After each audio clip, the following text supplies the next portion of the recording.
que o empreendedorismo não é somente feito, né, pelo setor privado ou por empresários, né?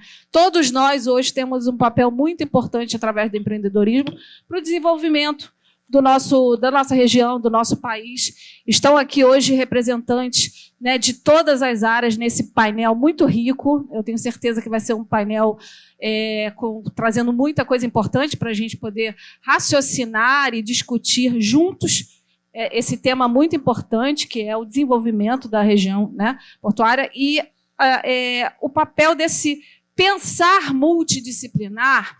E aqui está de parabéns já o pessoal desta curadoria, desse painel aqui, de todo o evento, né, trazer esse pensar, né, multidisciplinar, e eu não digo somente técnico, né?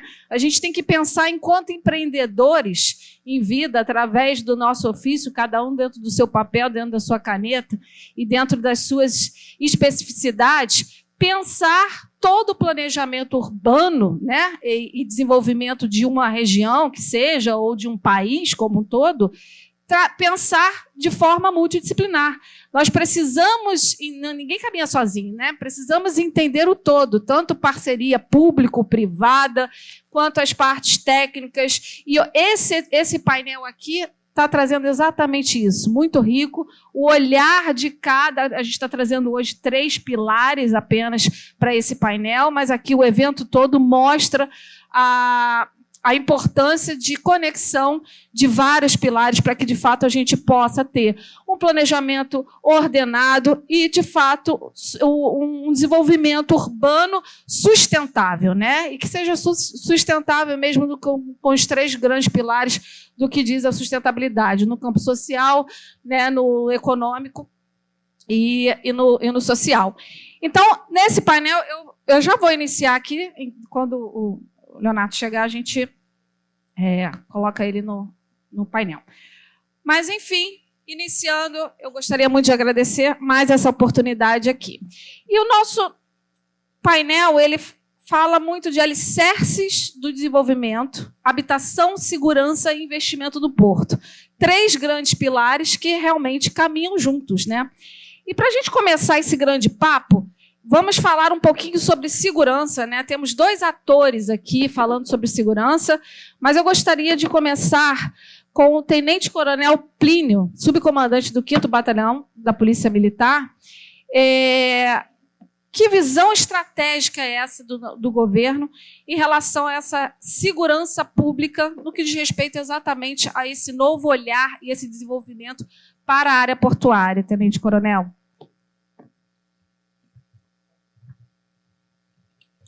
Oi. Boa tarde a todos. Aproveito, primeiramente, para cumprimentar o senhor Leonardo Ribeiro, né, presidente do distrito, e cumprimentando o senhor, cumprimento todos os demais que aqui estão presentes neste fórum de tão grande importância. Eu digo tão grande importância porque nós estamos numa região que está em pleno desenvolvimento econômico, né?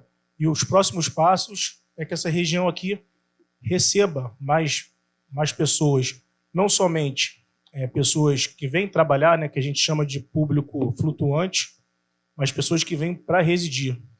E isso, com certeza, vai gerar um impacto em termos de segurança pública para o futuro. Atualmente, eu sou muito honrado em ser subcomandante da região do centro da cidade, que engloba aqui a nossa região portuária, né, do Porto Maravilha, e estou falando em nome do Tenente-Coronel Bastos, que é o nosso comandante. Ele hoje não está presente, que ele está voltando de uma viagem, ele tirou 10 dias de férias para dar uma leve descansada.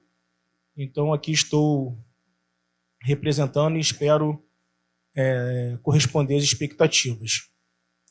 A gente trouxe aqui um pequeno vídeo para ilustrar o que a função do 5º Batalhão, né, que é o batalhão de vocês. Nós somos focados em segurança pública, mas nós temos a vocação de sermos servidores públicos. Nós temos a obrigação de prover segurança pública de qualidade e não pode nos faltar esforços, não pode se temos pouco, nós temos que ter criatividade e parceria. Então, essa participação nossa aqui com vocês é muito importante, porque para a gente ter mais policiamento, para a gente ter mais equipamentos, a gente realmente precisa, presidente, de uma organização. E o que vocês estão fazendo aqui é fantástico, porque a partir daí a gente consegue deliberar, a gente consegue convencer as autoridades de estar olhando com um olhar diferenciado, principalmente para a nossa região aqui, por falar em futuro, né? Porque hoje eu acredito que os números aqui, pelo menos os números, né? Números é uma coisa e sensação de segurança é outra. Mas falando de números, friamente a gente vê que os números aqui são bem controlados, né? Eu trouxe uma pequena estatística aqui para comparar o 2024, de 1º de janeiro até 6 de maio, né? Tanto de 2024 e 2025, né? Do início do ano até esse momento. Em 2024, roubo de rua, só para a região aqui do Porto Maravilha, nós tivemos 42 casos registrados. Para o mesmo período, 25 casos desse ano. Roubo de veículo de 8, para nenhum caso no Porto Maravilha, né? Roubo de carga, 2 casos nesse período, e no ano passado, nesse mesmo período, apenas 1. E letalidade violenta, tivemos um homicídio, e até o presente momento nenhum. Então foram reduções de 33%, 100%, 50% e 100%. Então são números que a gente tem conseguido, né, defender, é uma bandeira nossa, mas a gente entende, né, que tem as subnotificações, então essas questões que mais... a questão de roubo de veículo não tem como ter subnotificação. Roubo de celular hoje em dia cada vez menos, né? Até o governo estimulando essa questão das pessoas. Ali tem um link direto com o governo federal, né? Que quando a pessoa tem o celular roubado, que é o maior alvo hoje dos roubadores de rua. Mas é isso, tá? O 5º Batalhão se coloca à disposição dos senhores, para não ficar enfadonho, não ficar chato aqui o que eu estou a dizer. Peço até para colocar o vídeo nesse momento, que aí fica aqui o nosso contato no vídeo, também tem nossos telefones direto com o batalhão, tá? Isso é importante que vocês tenham, porque assim, tem o 90, que é o canal oficial, né? Mas às vezes é uma informação que o 90 não é para isso. O 90 é um número oficial do governo, né, das polícias no Brasil, que é para atendimento de emergência. O crime ocorreu e você pede o apoio da Polícia Militar, né? E nós vamos deixar aqui o telefone da nossa seção de inteligência, que vocês, de maneira anônima, podem se comunicar direto com o batalhão. Então, isso ajuda, a partir da inteligência, a gente poder formular o nosso planejamento operacional para a nossa região aqui. Ok? Muito obrigado, estou à disposição dos senhores. Obrigada, Tenente Coronel. Vamos esperar só mais uns 2 minutinhos para passar o vídeo, porque... Tá. Quer me agradecer o operador lá. É que deu problemas técnicos aqui. Mas então vamos continuar nessa linha da segurança e aproveitar aqui para falar com o Marcelo Miguel, da L'Oréal, especialista em segurança corporativa. E aproveitando o gancho, Marcelo, como tudo não caminha sozinho, a gente está falando de parcerias aqui, como funcionaria essa parceria de segurança público com o privado, com o que vocês já fazem aí através da L'Oréal, tanto nessa proteção e segurança corporativa, dos ativos mesmo, né, de pessoas e serviços? É uma pergunta interessante, porque a L'Oréal ela já atua dessa forma, né, através de parcerias informais, formais. De fato, o ente público, a gente não pode colocar unicamente na conta do ente público a segurança pública, a gente tem que, obviamente, ter uma colaboração integrada. Nós temos algumas iniciativas através do Distrito Empresarial do Porto, através da Diretoria de Segurança. A gente faz, por exemplo, a leitura de câmeras e o compartilhamento de câmeras com o batalhão, com o 5º Batalhão. Tem até um estudo já em andamento, um projeto em andamento, uma fase bastante avançada, que o objetivo plotar essas imagens para o batalhão, para gerar ter uma inteligência agregada dentro dessa ótica de segurança pública. E, no mais, assim, é fazer realmente um programa de conscientização interna dentro da empresa. É fazer com que as pessoas entendam como funciona o planejamento estratégico em termos de segurança pública, como, de fato, acontece a segurança pública dentro dos batalhões e da Polícia Civil, a Polícia Judiciária, e até a Guarda Municipal, que também acaba sendo um ente colaborativo dentro dessa estrutura, desse ecossistema de segurança pública. Mas, no mais, assim, a grande importância é ter uma participação colaborativa. A gente não está aqui só para cobrar do ente público, da Polícia Militar, da Polícia Civil, da Guarda Municipal, o dever de execução da segurança pública. A gente também trabalha desse ecossistema através de uma forma colaborativa, compartilhando informações, cedendo imagem de câmeras, ajudando em investigações. Então, tudo isso é uma forma colaborativa que versa de mais moderno, integrado em termos de segurança pública, para que a gente tenha aí números mais controlados. A gente sabe que o Porto Maravilha ainda estamos, em termos de segurança pública, em um oásis, né, em uma maravilha, mas assim, estamos num compasso de espera. Estamos falando aí de 20 empreendimentos, pelo menos licenciados aqui na região. Teremos em breve dezenas de milhares de novos moradores integrando aqui esse palco aqui do Porto Maravilha. E quando a gente fala em integração e incremento de população, seja ela visitante, seja ela residente, você inevitavelmente cria uma atratividade. E essa atratividade corresponde a ameaças e vulnerabilidades. Então, assim, nós estamos preocupados com o futuro do Porto. Os números são controlados, aliás, até reduzidos, como o subcomandante muito bem colocou, mas assim, o futuro ainda é incerto e nos preocupa. Por isso que essas ações de compartilhamento de inteligência integrada são bastante importantes. Temos, por exemplo,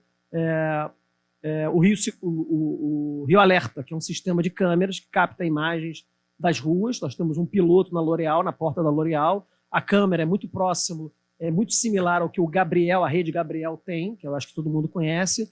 A vantagem do Rio Alerta é que essas imagens elas podem ser acessadas em tempo real e são gravadas. Então, essas são modalidades novas de segurança integradas que trazem mais benefício e incorporam mais inteligência dentro desse espectro de segurança eletrônica.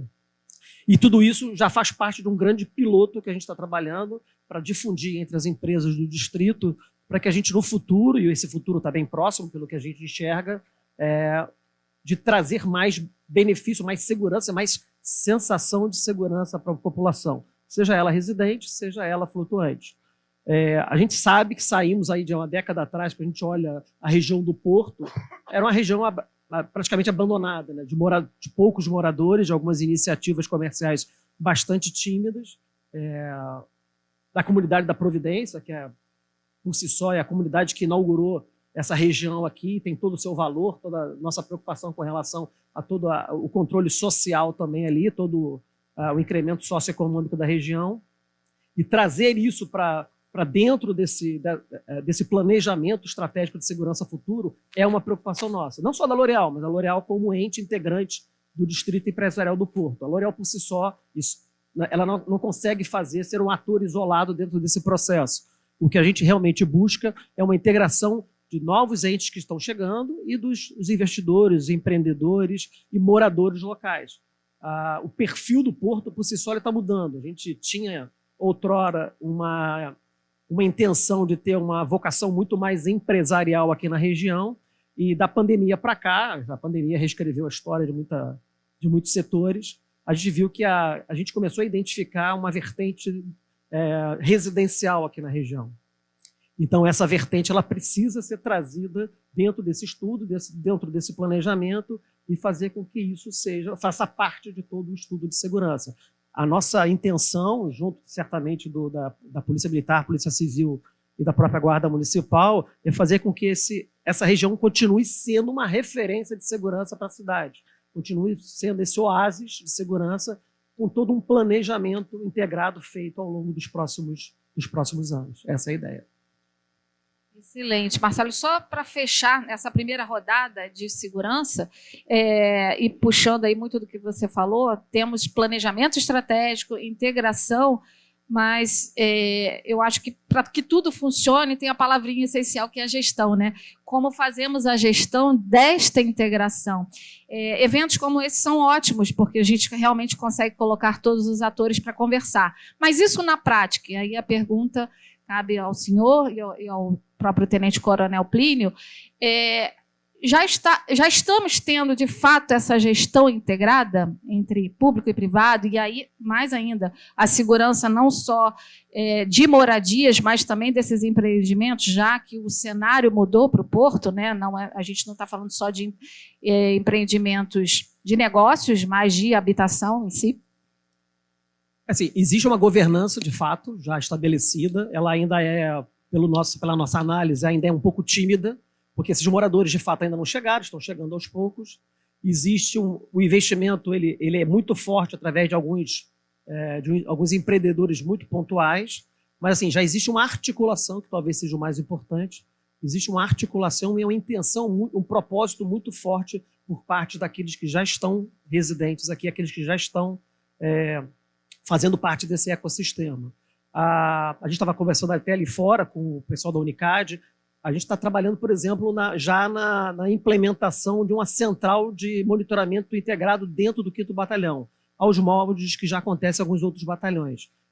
A ideia é fazer com que a gente tenha uma convergência de imagens de segurança, uma convergência de informações de segurança no batalhão. A gente reconhecendo que o batalhão, a Polícia Militar, como policiamento ostensivo, é reconhecidamente o ente responsável por esse policiamento ostensivo. Então, isso já acontece. Então, é uma iniciativa que tem uma governança por trás, de fato, tem um propósito firme, mas existem outros capítulos que precisam ser aí desenhados dentro desse processo. Isso, o mais importante, é dizer que o distrito ele tem tomou para si essa responsabilidade e não tenha dúvida que a gente vai trabalhar nesse compromisso, não só com o empresário, mas também com o residente aqui. Não sei se o tenente-coronel tem alguma coisa a agregar dentro dessa informação que eu passei.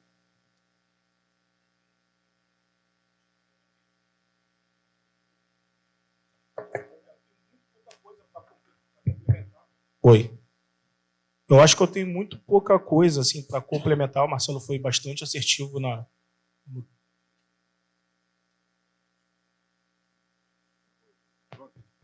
Oi.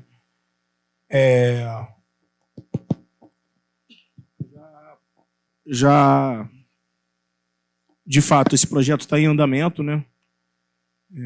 A gente fica muito feliz em ver que a gente vai ganhar uma sala de operações moderna. Isso ajuda no dinamismo do policiamento ostensivo. A gente vai ter possibilidade de ter mais as câmeras integradas, então isso beneficia os empreendedores.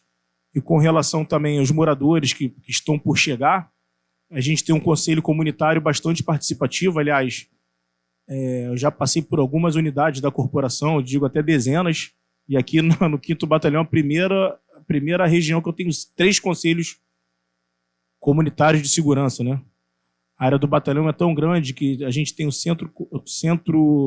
Conselho Comunitário de Paquetá. Uma vez por mês acontece, então a gente recebe diretamente as demandas dos moradores daqui da região do Porto, né? E da região ali da... Ô, Thaís, me explica aqui. Centro e da Lapa. Centro e Lapa, né? Então, fica o convite aberto, assim que já tiver uma associação, associação, né? Individualmente, as pessoas que naturalmente vão exercer a liderança dentro da comunidade, que quiserem participar. É muito interessante que dali muito do nosso planejamento operacional parte do que a gente escuta. Então, é muito importante, a comunidade está dentro do quartel, algumas vezes essas reuniões acontecem dentro do batalhão e outras vezes a gente vem num local de referência na comunidade, justamente para aquela coisa de quartel fechado, muitas pessoas, né, não conhecem, não querem ir e tal, mas a gente vem também, igual a gente está aqui, né, a gente recebe o convite, a gente vem. De repente, até para as próximas, né, se aqui tiver algum local assim que seja, acredito que tem, um local adequado, a gente consegue trazer esse conselho comunitário para cá e vamos discutir as questões de segurança aqui, num alto nível de educação, de bate-papo, com dados técnicos. a gente consegue caminhar e trazer boas soluções.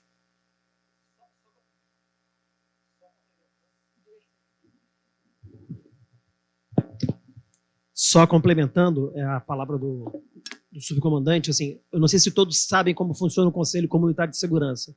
Assim, é um mecanismo que o governo trabalha junto com cada área integrada de segurança pública. O 5º Batalhão tem um Conselho Comunitário de Segurança e ele é aberto para toda a população. Ou seja, cada um de vocês, de maneira, seja representando a empresa, seja como pessoa física, vocês têm o direito de comparecer nesse Conselho Comunitário de Segurança e expressar opinião, dar sugestões. Isso e nesse conselho está o comandante do batalhão, os delegados de polícia de cada unidade da Polícia Judiciária, representante da Guarda Municipal, ou seja, o processo decisório está ali naquele conselho. Ele acontece mensalmente, é publicado, publicado dentro da PEMERGE, né, mas também tem uma ata que é publicada pelo próprio conselho.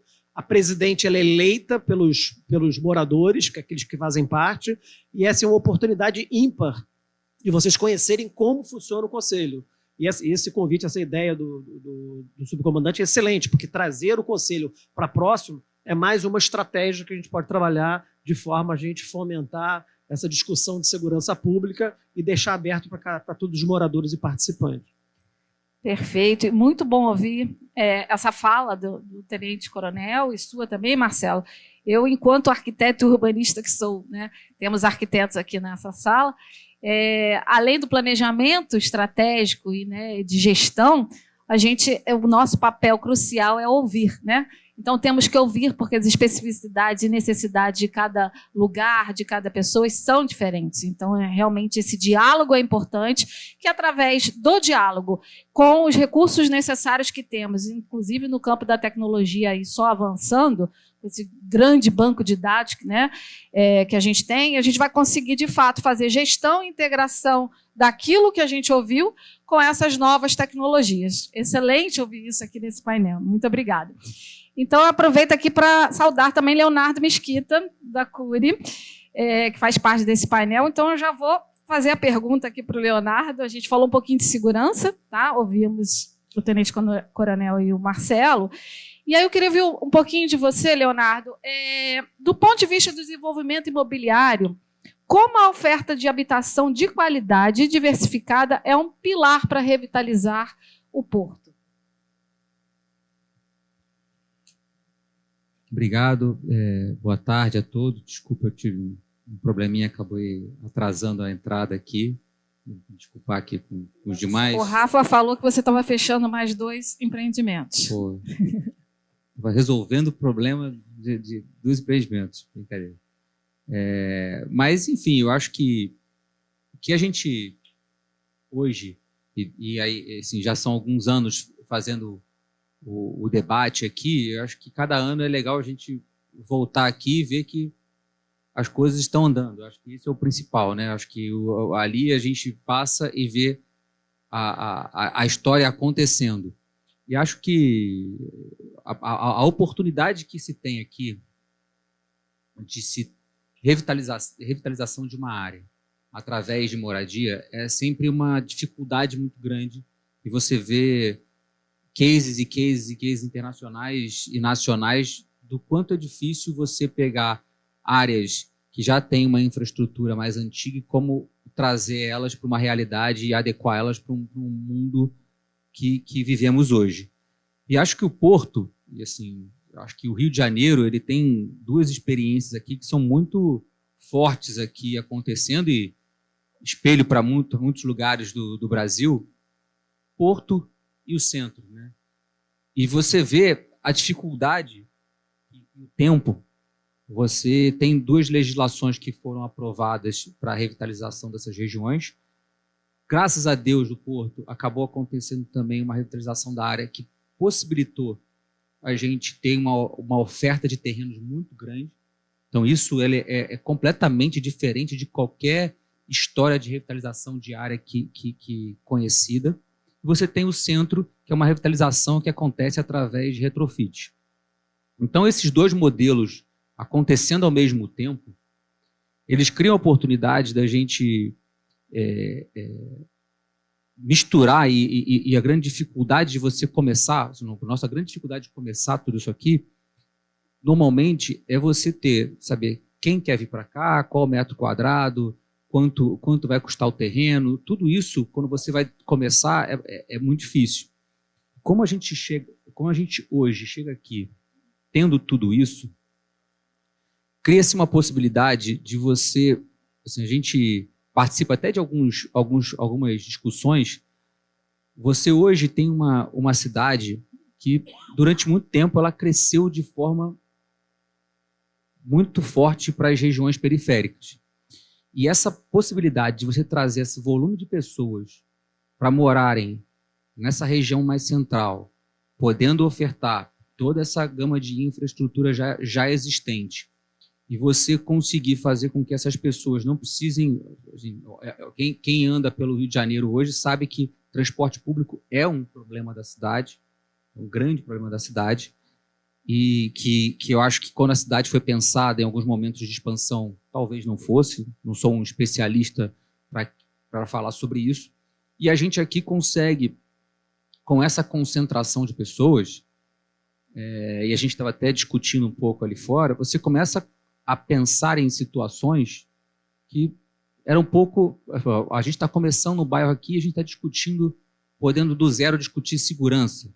A gente pode do zero discutir qual o paisagismo. A gente pode do zero discutir qual é a atividade que a gente vai poder colocar aqui na região. Então, isso tudo, eu acho que a gente, em breve, assim, eu brinco que a gente está no momento, eu acho, o Rio de Janeiro, de uma ansiedade coletiva. O que está acontecendo hoje no Porto e no centro, fica todo mundo assim, mas e aí, quando é que a gente vai ver? Quando é que a gente vai ver? Ainda vai precisar de um tempo para a gente ver essa transformação que você mencionou, como será essa transformação, e a gente vai conseguir ver essa transformação acontecendo, porque é impossível quando você coloca... Hoje, com o que se tem construindo aqui, vão gerar, sei lá, 30 mil pessoas só na região do Porto, mais o que está acontecendo no Reviver Centro. É impossível que isso não gere transformação. Você pega e no espaço, assim, talvez as pessoas não tenham dimensão de alguns condomínios. Para reunir 30 mil pessoas na Barra é uma extensão de área assustadora. Para você reunir 30 mil pessoas nessa região, isso vai causar um impacto econômico inevitável já. E aí, quais serão os impactos? Eu acho que as perguntas hoje é quais serão os impactos disso na cidade em relação à locomoção, quais serão em relação ao comércio, em relação à segurança. Eu acho que aqui realmente é um ambiente propício para poder se discutir isso, porque essas mudanças trarão outras questões, trarão a questão de segurança, trarão a questão da educação, a questão da saúde, tudo isso. Eu acho que esse projeto do Porto Maravilha, mais Reviver Centro, ele vai trazer uma mudança de status para essa região que é difícil, qualquer um que diga assim, vai ser desse jeito hoje, está mentindo, porque a gente não tem essa bola de cristal e nem a capacidade de mensurar isso hoje. Mas é óbvio que essa ocupação vai gerar uma transformação econômica muito potente nos próximos anos aqui. Eu gosto também só de acrescentar isso também, que eu acho que é um ponto que a gente está aqui, sempre fala muito do Porto, e a gente sempre fala muito do centro, e agora São Cristóvão faz parte do Porto. Tivemos também recentes mudanças na legislação da Zona Norte. Por que eu menciono isso?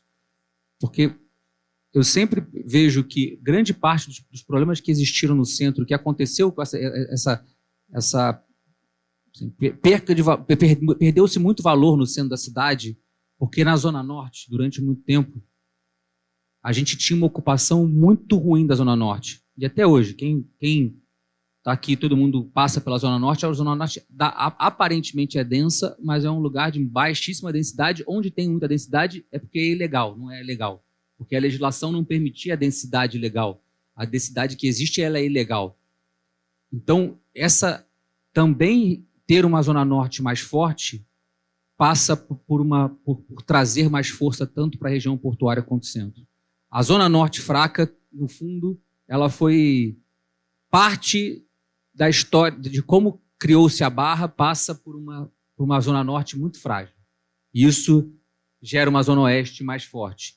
Então, eu acho que todo esse processo que a cidade hoje vive de fortalecimento da Zona Norte, fortalecimento do porto, fortalecimento do centro, e principalmente sem ter isso através de uma renda específica, né? A gente tem uma variação de renda de pessoas que compram nesses 3 lugares, vai gerar um lugar diferente que a gente não conhece.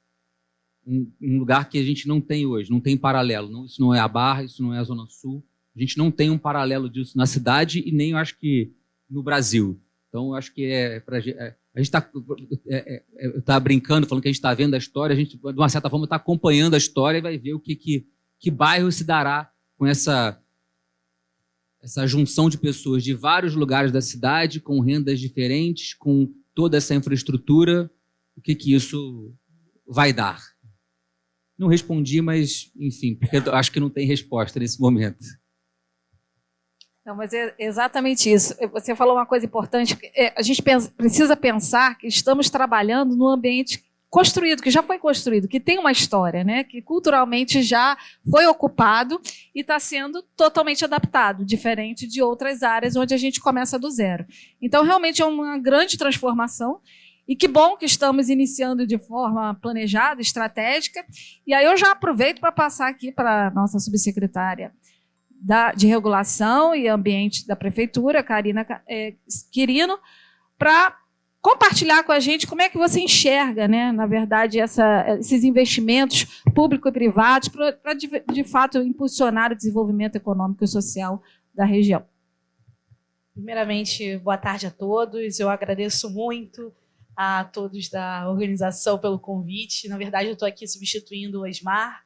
Ele, infelizmente, está em agenda com o prefeito, então vim para cá para a missão, né? Até porque também vou estar no próximo painel. Então, muito obrigada pela oportunidade de poder dividir um pouco sobre uma compreensão que eu acho muito importante da gente ter sobre como é que o poder público se pensa, como é que ele pensa sobre si mesmo e sobre as suas próprias capacidades. Eu falo isso, o capitão Bastos, ele era subsecretário na CEOP, não era? E ele foi uma das pessoas que mais nos ajudou a implementar o patinete. Sabe o patinete? Esse patinete, vocês veem aqui. Então, isso é um projeto nosso lá da Desenvolvimento Econômico. Isso está em teste na cidade. Quando ele era subsecretário, ele nos ajudou nos primeiros dias de implementação. E a gente ficava assim, nossa, a gente não consegue mapear certas áreas da cidade, a gente precisa ir, a gente precisa estar, a gente precisa estar ali presente. Só que a prefeitura não tem como estar em tudo quanto é lugar. A gente não tem como fazer tudo. A gente não tem como, ponto. E essa é uma percepção que pode parecer muito simplória, imediatista, mas ela não é. Ela é culturalmente muito negada a administrações. Hoje a gente tem uma clareza muito forte. Obrigada. Pronto, aqui. Do que é possível e do que é realizável. E eu acho que grande parte disso e vou dar o exemplo do prefeito, porque, né, estamos aqui, cidade do Rio, prefeito lá. Eu acho que é a postura como o prefeito trata as coisas. Ele fala claramente, ele se põe claramente no momento em que, olha, se eu, Estado, não consigo, na minha intervenção, na medida da minha intervenção, resolver, vem cá, privado, para eu entender como é que eu e você, privado, vamos resolver juntos. Ou não, eu também não posso. Essa é uma grande construção que talvez no Brasil a gente esteja fazendo de forma mais clara nesses últimos anos, mas é entender que o Estado não socorre a tudo. O Estado socorre a muito, em muitos pontos, mas o Estado não socorre a tudo. E quando o Estado não socorre, na sua integralidade, onde o Estado, de fato, consegue fomentar para suportar a eficácia, a eficiência de uma parceria público-privada. Não tem resposta simples para isso. Eu não sei se vocês conseguem, se eu conseguir me explicar nesse sentido, porque o grande ponto é entender quando fomentar certos comportamentos e quem é que na mesa dos agentes tem a dosimetria desse fomento. Nem sempre essa dosimetria do fomento está na mesa do privado, do público, mas também nem sempre está na mesa do privado. A gente precisa se entender, precisa dialogar para fazer com que isso aconteça. E eu acho que essa é a principal diferença da gestão pública contemporânea, atualizada, entendendo as suas dificuldades, e grande parte a gente vê hoje na forma como está sendo construído o Reviver Centro, por exemplo. Entender os benefícios que se dá para o mercado, para que o mercado responda aqueles benefícios. As atualizações do Reviver Centro, os braços do Reviver Centro, não achem que isso tudo é alguém sentando no meio do domingo e falando, o que eu vou fazer amanhã? Com certeza não é. Tudo isso é política pública baseada em evidência, tentando entender o que não deu certo ou o que podia ter dado melhor, o que poderia ter dado mais certo, e pensando, mas se eu colocar mais um pontinho aqui? Mas se eu colocar mais um pontinho ali? Então, a administração pública está muito preocupada em entender como entregar política pública, sabendo-se que ela não é autossuficiente por muitas vezes. Então, o privado ele se torna essencial nisso. Eu acho que o Estado do Rio de Janeiro, o município do Rio de Janeiro, tem sido um laboratório infinito de experiências, tal como o Recife também, e outros municípios, Brasil afora, outras capitais, para demonstrar como PPPs, na sua concepção mais ampla, na sua concepção mais jurídica, são importantes para a manutenção do Estado. Excelente fala, Karina. E a sua fala só fortalece realmente a importância dessa palavrinha parcerias, né? Então, ninguém caminha sozinho, nada funciona sozinho, e a importância das parcerias é que, de fato, vai impulsionar aí a gente tirar todos os projetos do papel. E aí eu complementaria aqui não só com público e privado, mas a importância do terceiro setor também, né? Grande impulsionador aí de diversos projetos bacanas. E aí eu deixei por último aqui a fala, justamente para o presidente do Conselho de Arquitetura e Urbanismo, Sidney Menezes, mas por ser um arquiteto, né? E como arquiteto e urbanista, temos o papel de sermos maestros, né? Para, de fato, pensar o todo, pegando cada expertise, cada parte técnica, cada pensar, e ser um grande interlocutor disso tudo, né? De toda essa multidisciplinaridade. E aí eu pergunto, até mesmo pela sua vivência no setor público também, de gestão de planejamento urbano, então eu faço duas perguntas para você, Sidney, tanto quanto arquiteto e urbanista, né? Como você enxerga todo esse planejamento estratégico para o Porto, e como, uma segunda pergunta, como o CAU hoje, como Conselho de Arquitetura, pode, de fato, agir para impulsionar e agilizar aí no campo da regulamentação e da fiscalização, isso que a Karina acabou de falar, né? Como fazer. Bom, boa tarde. Está me ouvindo aqui? Bom, boa tarde. Prazer estar aqui com vocês. Quero cumprimentar todos os colegas e participantes aqui desse evento, desse importante evento. E, sendo bem objetivo, entrando já nessa questão do Porto, o que eu destacaria é o seguinte: quando se começou a pensar numa intervenção na área portuária, e a primeira iniciativa disso foi a derrubada da perimetral há mais de 10, 11, 12 anos atrás, ninguém acreditava nisso, não é? Vocês devem lembrar, né, a polêmica que foi para se derrubar a perimetral, né? Muita gente, inclusive, achava que não precisava, outros entendiam que era necessário, enfim, foi um grande debate. E por que foi um grande debate? A queda, né, simbólica e a derrubada propriamente dita da perimetral. Porque se inaugurava, naquele momento, um novo olhar e um novo pensar sobre o planejamento urbano das cidades. A cidade como o Rio de Janeiro, que já tinha na sua história e na sua vocação natural a área de expansão da cidade para a Barra da Tijuca, Recreio, Vargens, etc., estava convivendo com um fato novo. Como assim revitalizar uma área que é uma área absolutamente consolidada, largada e abandonada da cidade? Porque a lógica da política urbana e do desenvolvimento urbano no Rio de Janeiro era essa. Era a lógica baseada na proposta conceitual e teórica, né, do automobilismo, né, do carro como o agente importante da cidade, e a cidade foi desenvolvida para os automóveis. As pessoas vieram depois. Essa era a lógica reinante, né, no método e na proposta do urbanismo daquela época, né, o chamado urbanismo modernista brasileiro. E a cidade do Rio de Janeiro foi fruto disso. E, de repente, o centro, a região portuária, vinha na contramão dessa história, porque o princípio era derrubar o viaduto, que representava exatamente a política automobilística, o conceito urbanístico automobilístico, e entregar a cidade para as pessoas. Isso foi o grande desafio colocado naquele momento e que até hoje não está consolidado. Porque a lógica da ocupação territorial urbana, ela tem um tempo próprio, que não é determinado nem pelos urbanistas, nem pelos gestores públicos. Ela tem a sua dinâmica própria.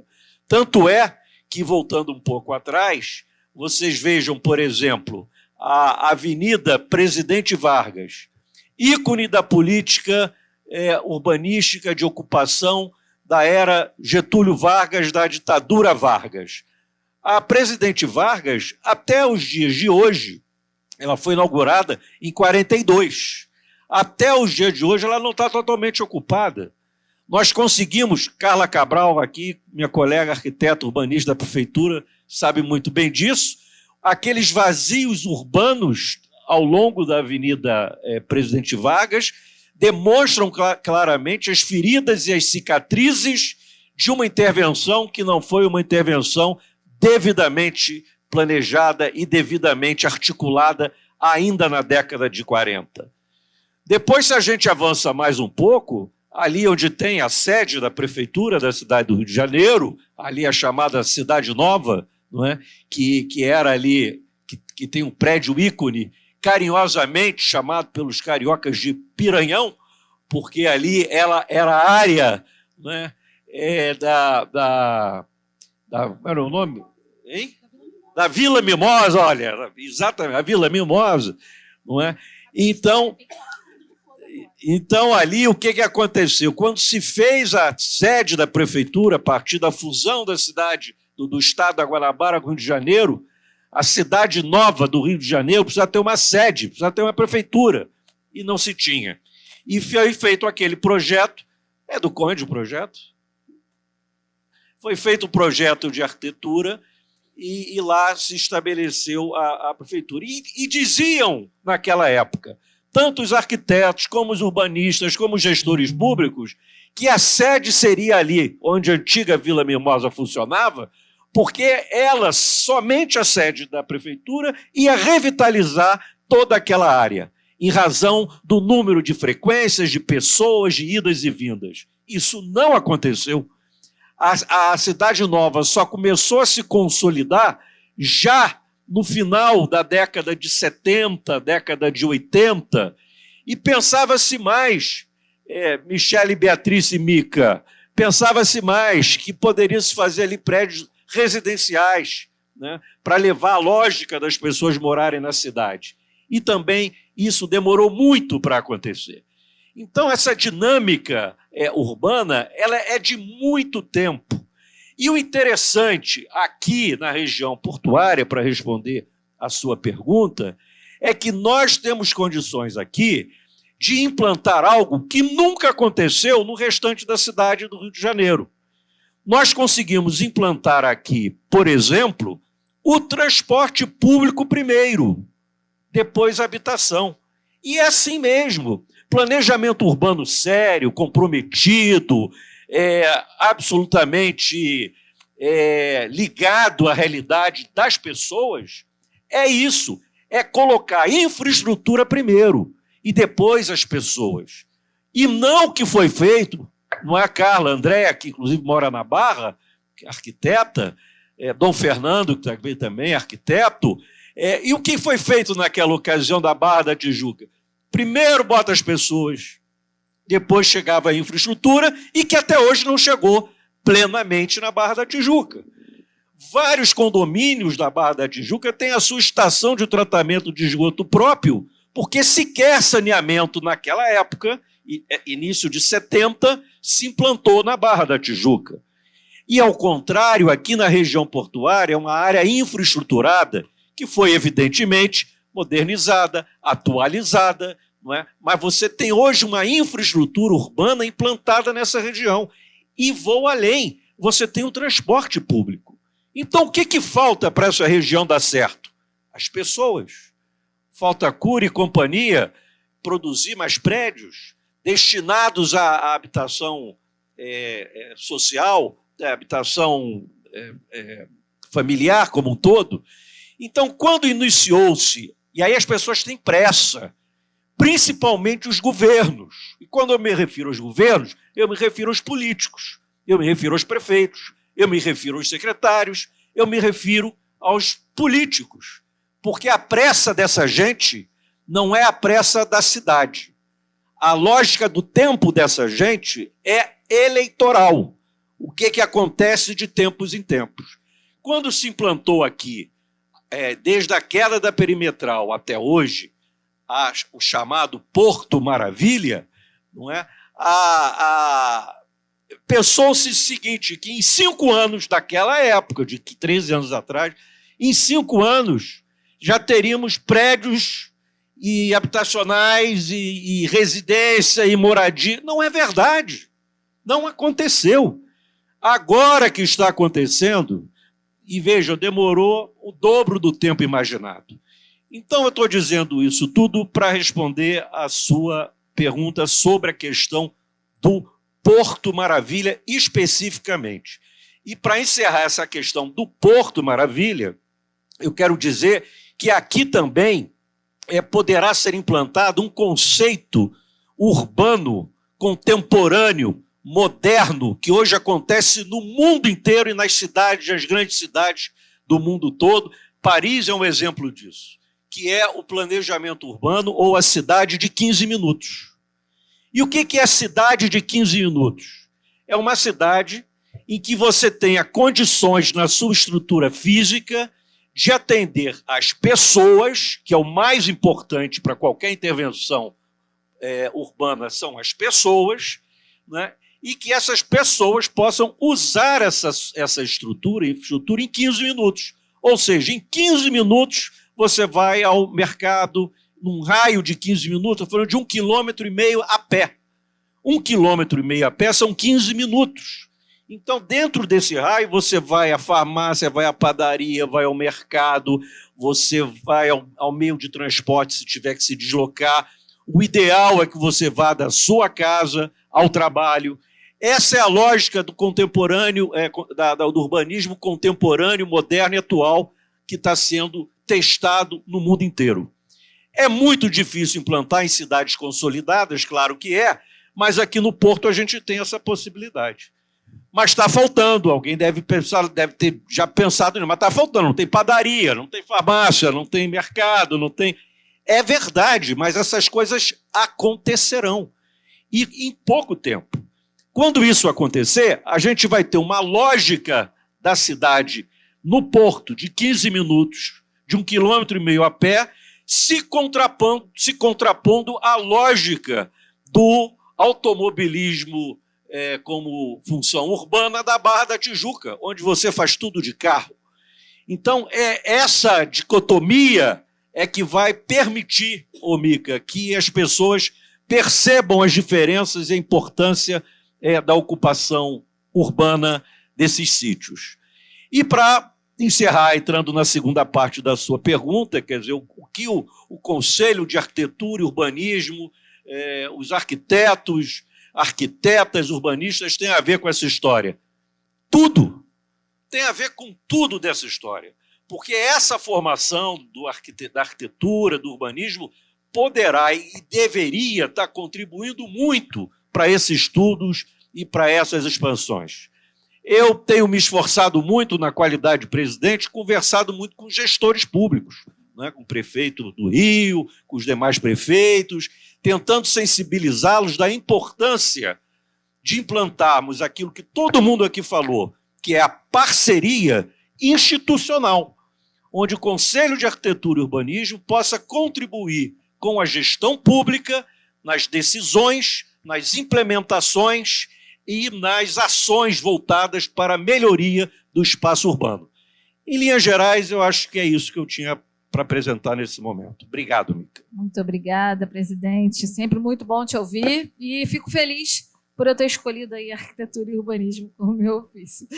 E sigo aqui no comprometimento junto com o presidente Sidney, também sou vice-presidente do Conselho de Arquitetura, para que a gente possa aí firmar novas parcerias, assim como já firmamos com o próprio clube, né? Então, só temos mais 5 minutinhos. Só. Ah, sim.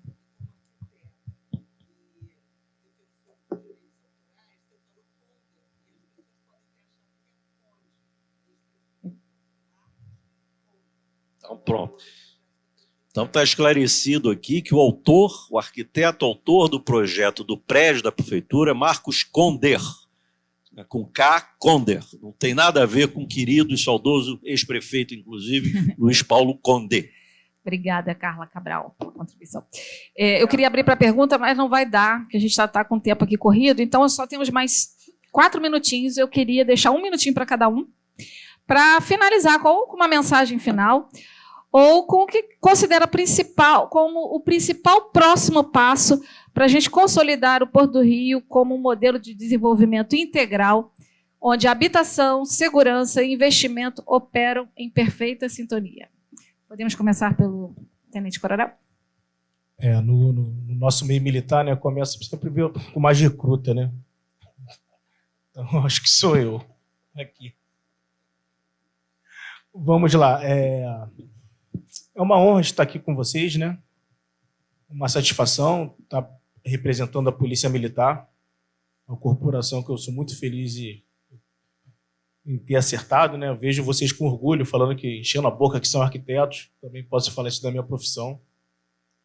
E já pensando em futuro, como você bem conhece o nosso comandante, que é o Tenente Coronel Baixo, né? Que estava há pouco tempo como subsecretário de Ordem Pública, ele já nos deu uma missão, infelizmente a gente não vai conseguir reproduzir aqui, não sei nem se eu poderia estar falando, mas é uma iniciativa dele, a gente está tentando vender um policiamento novo para a Polícia Militar, justamente para atender a região, que é a utilização de bicicletas elétricas, que tem todo a ver com esse conceito moderno, né, de sustentabilidade e de mobilidade, que os crimes, né, tendem a ocorrer com a própria bicicleta, né, como meio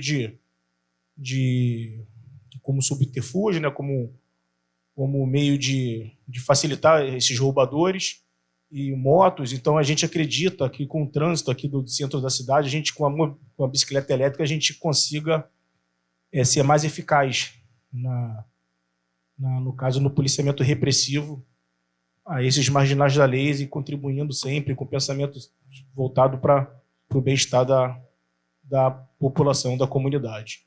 Então, para o futuro, que a gente está tentando convencer os nossos comandantes, né, onde a gente tem um protótipo dela lá no batalhão, a gente espera que a Polícia Militar compre a ideia e compre nossas bicicletas elétricas para a gente, né, poder colocar o policiamento extensivo de uma maneira mais dinâmica aqui nessa região aqui. Que a ideia foi pensada justamente para atender a nossa rola, o nosso porto, que está em crescimento. Muito obrigada, Tenente Coronel. Agora com a palavra a subsecretária Karina Quirino. A pergunta é o que a gente pensa.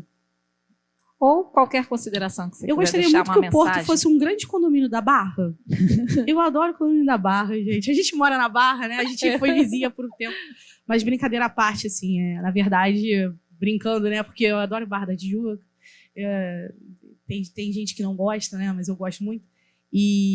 Mas como o Sidney falou, a gente precisa ter, de fato, desenvolvimento para pessoas. E isso eu acho que é uma aposta que o Porto, a gente vê com muita sensibilidade como o Porto tem o potencial de ser um bairro que sirva a pessoas e não propriamente para carros. Já tem uma cara muito diferente. Então, eu realmente espero que a gente tenha mais pessoas investindo na proposta de bairro que tem sido construído aqui como uma promessa de futuro. Eu acho que já mais do que uma promessa de futuro, já é uma resposta do presente. Mas a barra é bem legal, tá? Presidente Sidney, mais um minutinho só para a consideração final e a gente encerrar o painel. Eu faria apenas uma consideração final, reafirmar, quer dizer, a questão da importância da gente estar atuando nessa direção de transformar as coisas para melhor, né? Eu quero aqui fazer uma confissão para todos vocês. Eu, pessoalmente, eu ando assim muito desanimado, meio de saco cheio, né? De debates, de conversa, de seminários, de conversa fiada e tal. Eu estou hoje muito mais no campo da praticidade, da realização, de fazer as coisas acontecerem, né? E acho que a gente tem alguns instrumentos interessantes para isso. E, evidentemente, que eu vou aqui defender um desses instrumentos, que é a nossa instituição, que é uma autarquia pública federal, criada por lei, né, que é o Conselho de Arquitetura e Urbanismo, que não é um órgão público, mas não é um órgão de governo, ele é um órgão de Estado, portanto, absolutamente independente sob o ponto de vista político, administrativo, financeiro. Não é? Então, acho que a gente pode cumprir um papel legal com essa ferramenta para poder, de fato, transformar as coisas, melhorar a vida das pessoas, melhorar o espaço público, melhorar o espaço urbano, trazer qualidade de vida para as pessoas. E quando você melhora o espaço urbano, que as pessoas possam, inclusive, ocupar esses espaços, as praças, as ruas, você está contribuindo enormemente para a questão da segurança pública. Porque o combate da segurança não é só o combate repressivo, né, como foi apresentado aqui, mas também é o combate quando você ocupa os espaços da cidade, né, não permitindo que esses vazios sejam ocupados por pessoas que não têm nada a ver com a questão da construção urbana. Então, eu estou muito focado nisso e dizer que o mais importante hoje é a gente trabalhar a urbanidade, né? Qualidade de vida e melhoria dos espaços públicos. Muito obrigada, presidente. Com a palavra agora, Marcelo Miguel, suas considerações finais. Eu adorei a sinceridade do Sidney. Assim, eu entendo que a gente está num momento único de escrever a história de uma região da cidade de uma forma diferente, ou seja, planejando. Há várias regiões aqui da cidade, em sua totalidade praticamente, elas foram vítimas, entre aspas, do acaso, de uma política de Estado e uma política de governo que era oportunista para cada época. E agora a gente está formatando uma região do zero e conseguindo minimamente ter uma governança sobre esses ideais que a gente está projetando aqui. Tem vários desafios, eu concordo que assim, a gente no vácuo, a ilegalidade ela procria, seja do Estado, seja da iniciativa privada. A ausência do poder público é um mal que favorece a instalação de inúmeras ilegalidades, mas a gente está num momento muito diferenciado quando a gente fala de Porto Maravilha. Tem inúmeras iniciativas do governo que a gente tem dúvidas com relação à eficiência e o quanto seriam implementáveis. Algumas são palcos de discussões infindáveis com relação à praticidade e à efetividade, até à longevidade do projeto, mas existem pelo menos intenções muito claras com relação ao desenvolvimento do Porto.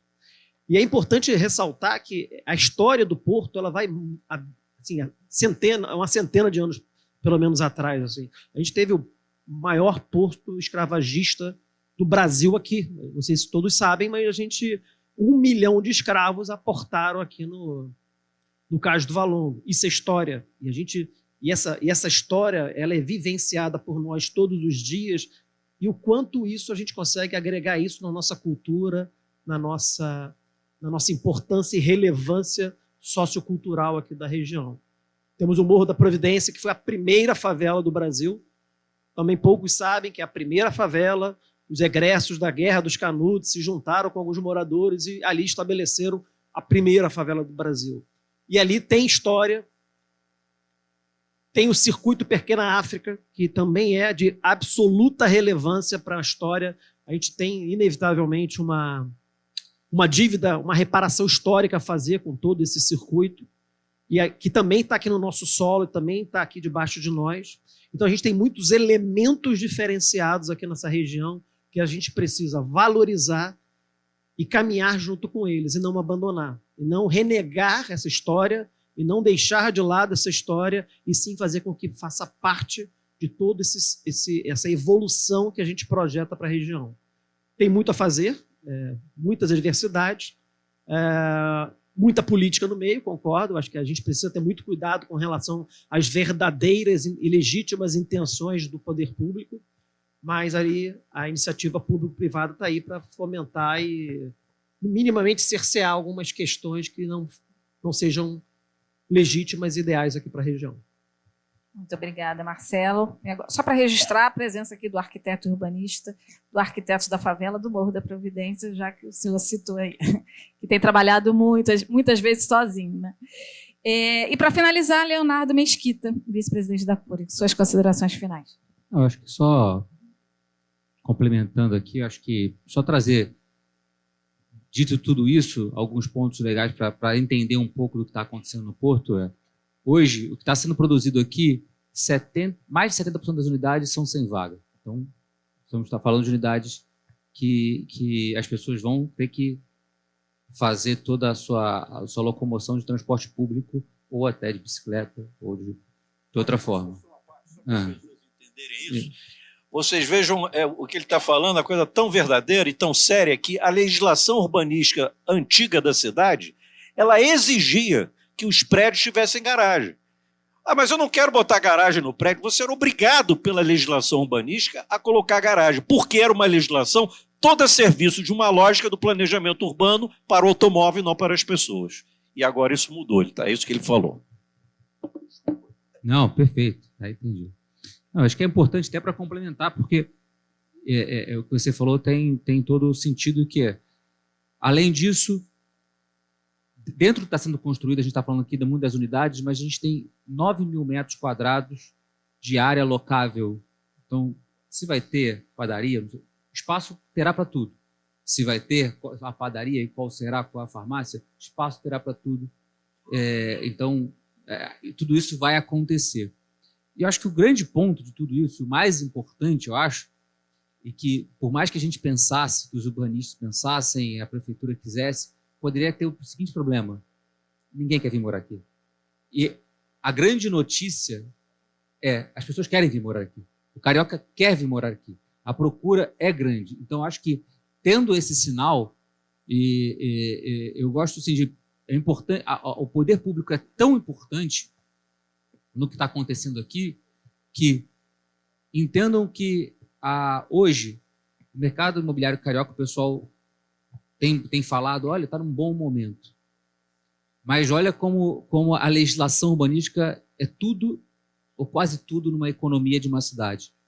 Se a gente não tivesse a legislação do Porto, se não tivesse a legislação do Rever Centro, que de certa forma faz o que está acontecendo na Zona Sul, ela na verdade, é por conta do Rever Centro. Se não tivesse essas duas legislações, a economia poderia estar maravilhosa no Rio e a gente não teria o mercado imobiliário agitado. A gente tem hoje uma economia nacional com juros em patamares históricos e o mercado imobiliário indo bem. Por quê? Porque a legislação urbanística criou, de certa forma, condições e destravou determinadas regiões e situações que fez com que o mercado pudesse evoluir. Então, eu acho que o que eu gostaria de colocar tudo que está acontecendo hoje é evolução de legislação, e essa revisão, continuidade, assim, de tudo que está acontecendo aqui vai passar por revisões e novas legislações para que a cidade continue, de fato, crescendo para onde ela quer ir. Para onde ela quer ir? É para cá? Que se tragam legislações que façam e induzam isso. Porque, de resto, eu acho que o mercado já provou que vai. Então, é isso. Obrigado. Gente, infelizmente, chegamos ao final desse rico debate. Eu quero muito agradecer a todos os painelistas pelo tempo, né, disponibilizado aqui, a vocês, público, e ao Clube do Empreendedor e ao Distrito do Empresarial por esse evento magnífico.